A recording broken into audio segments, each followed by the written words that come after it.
அஸ்ஸலாமு அலைக்கும் வரஹ்மத்துல்லாஹி வபரகாத்துஹு. இஸ்ராயில் அலைஹிஸ்ஸலாத்து வஸ்ஸலாம் அவர்களுக்கு எப்படி மலக்கல் மவுத் அப்படின்ற பெயர் வந்துச்சு, அதுவும் இல்லாமல் அவங்களுக்கு எப்படி அந்த உயிரை எடுக்கக்கூடிய பதவியை அல்லாஹ் அவர்களிடம் எந்த நேரத்தில் ஒப்படைச்சான் அப்படின்றத இன்ஷா அல்லாஹ் தெரிஞ்சுக்குவோம்.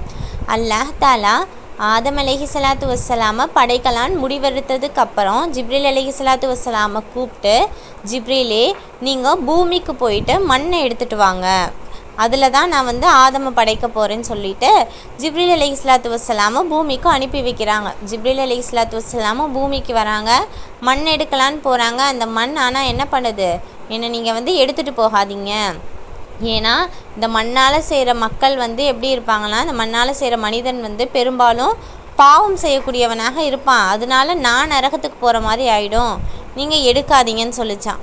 உடனே என்ன பண்ணிட்டாங்க, ஜிப்ரீல் அலைஹிஸ்ஸலாத்து வஸ்ஸலாமும் திரும்பி வந்துட்டாங்களாம்.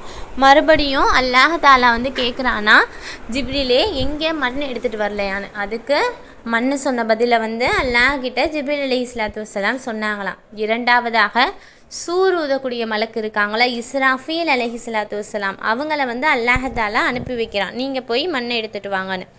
அவங்க பூமிக்கு வராங்க, அவங்க மண்ணை எடுக்க போகும்போதே அதே மாதிரி மண் சொல்லுது, நீங்கள் என்ன எடுத்துகிட்டு போகாதீங்க, ஏன்னா நான் அந்த மனிதன் பாவம் செய்யக்கூடியவனாக இருப்பான், நான் நரகத்துக்கு போகிற மாதிரி ஆகிடும், அதனால நீங்கள் என்ன எடுத்துகிட்டு போகாதீங்க அப்படின்னு சொல்லி அந்த மண் சொல்லிச்சான். சரின்னு சொல்லி இஸ்ராஃபீல் அலைஹிஸ்ஸலாத்து வஸ்ஸலாமும் திரும்பி வந்துட்டாங்களாம். அல்லாஹ் கிட்ட அவங்களும் அதே பதில சொன்னாங்களாம், யா அல்லாஹ் அந்த மண் இப்படி தான் நரகத்துக்கு போயிடுவோன்றதுனால அது வருத்தப்படுது, அதனால நான் எடுக்கலைன்னு. அடுத்து அல்லாஹ் தாலா இஸ்ராயில் அலைஹிஸ்ஸலாத்து வஸ்ஸலாம் அனுப்புனா அவங்க போயிட்டு பூமியில் போய் அந்த பூமியை மண்ணை எடுக்க போகிறாங்க. மறுபடியும் அந்த மண் சொல்லுது, நீங்கள் என்னை எடுக்காதீங்க, இந்த மனிதன் பாவம் செய்யக்கூடியவனாக இருப்பான், என்னால் நரகத்துக்கு போக முடியாது, எடுக்காதீங்கன்னு. ஆனால் அங்கே இஸ்ராயில் அலைஹிஸ்ஸலாத்து வஸ்ஸலாம், எனக்கு உன்னுடைய இந்த அழுகையை விட அல்லாஹுடைய கட்டளை தான் எனக்கு முக்கியம் அப்படின்னு சொல்லி மண்ணை எடுக்கிறாங்க. மண் ஒரு இடத்துல எடுக்கிறது மட்டும் இல்லாமல் பூமியில் பல்வேறு இடங்களில் கொஞ்சம் கொஞ்சம் மண்ணை எடுத்துகிட்டு அல்லாஹ் கிட்ட ஒப்படைக்கிறாங்க. இதனால தான் நபி ஸல்லல்லாஹு அலைஹி வஸல்லம் ஒரு ஹதீஸில் சொல்கிறாங்க, ஏன் ஆதமுடைய நம்ம மக்கள்லாம் ஏன் ஒவ்வொரு விதத்தில் இருக்கோன்னா, ஏன்னா பூமியில் இருக்க ஒவ்வொரு இடத்துல இருந்து எடுக்கப்பட்ட மண்ணில் செய்யப்பட்டவங்க.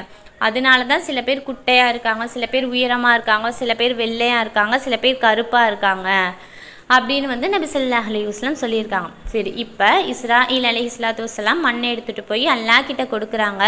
கொடுக்குறப்ப அல்லாஹ் தாலா கேட்குறான், நீங்கள் மட்டும் எப்படி எடுத்துகிட்டு வந்தீங்க, அந்த மண் உங்களை தடுக்கலையான்னு.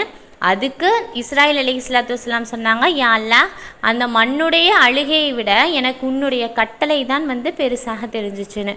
அப்போ அல்லாஹ் தாலா முடிவெடுத்தான், நீங்கள் தான் உலகத்தில் உள்ள உயிர்களை வாங்குறதுக்கு சரியான ஆள் அப்படின்னு சொல்லிட்டு இஸ்ராயில் அலைஹிஸ்ஸலாத்து வஸ்ஸலாம்கிட்ட அல்லாஹ் தாலா, நீங்கள் தான் இந்த உயிர்களை எடுக்கக்கூடிய பதவியை நான் உங்களுக்கு தரேன் அப்படின்னு அல்லாஹ் தாலா அந்த பதவியை அவர்களுக்கு கொடுத்தான். அதிலிருந்து அவங்களுக்கு மலக்குல் மவுத் அப்படின்ற பேரும் வந்துச்சு.